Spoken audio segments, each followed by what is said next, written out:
ശമ്പളം നിശ്ചയിക്കുന്നത് തൊഴിലിന്റെ കാഠിന്യവും ആ തൊഴിലിനെടുക്കുന്ന മാനസിക സമ്മർദ്ദങ്ങളും ശാരീരിക സമ്മർദ്ദങ്ങളും സമയവും വെച്ചിട്ടാണ്.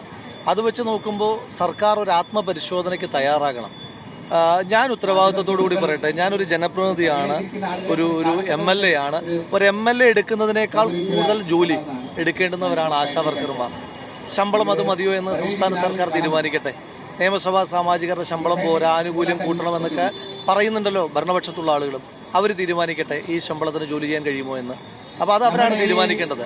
മറ്റെന്തെല്ലാം ആർഭാടങ്ങൾ ഇപ്പോൾ സമയം കണ്ടെത്തിയപ്പോഴും ഇത് ഇവരുടെ ഏറ്റവും ന്യായമായ ആവശ്യത്തോട് 266 ദിവസം എങ്ങനെയാണ് ഈ സർക്കാർ പ്രതികരിച്ചതെന്നുള്ളതിന് ജനം പ്രതികരിക്കും.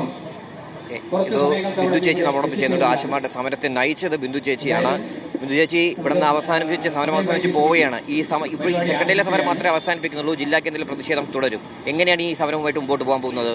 ഞങ്ങൾ 21,000 രൂപ ഓണറേറിയം ലഭിക്കുന്നത് വരെ വിരമിക്കൽ ആനുകൂല്യം 5 ലക്ഷം രൂപ പ്രഖ്യാപിക്കുന്നവരെ സമരമായിട്ട് മുന്നോട്ട് പോകും.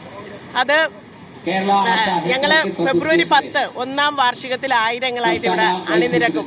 ഈ ഡിമാൻഡ് നേടിയെടുക്കുന്നത് വരെ ആ സമരമായിട്ട് ഞങ്ങൾ മുന്നോട്ട് പോകും. ജില്ലാ തലങ്ങളിൽ, പ്രാദേശിക തലങ്ങളിൽ താഴെ തട്ടിലേക്ക് ഇത് വ്യാപിപ്പിച്ചുകൊണ്ട് 1-ാം വാർഷിക ദിനത്തിൽ ഒരു മഹാറാലിയായിട്ട് ഞങ്ങൾ ഇവിടെ വരും ഈ ഡിമാൻഡ് ഉയർത്തിക്കൊണ്ട്.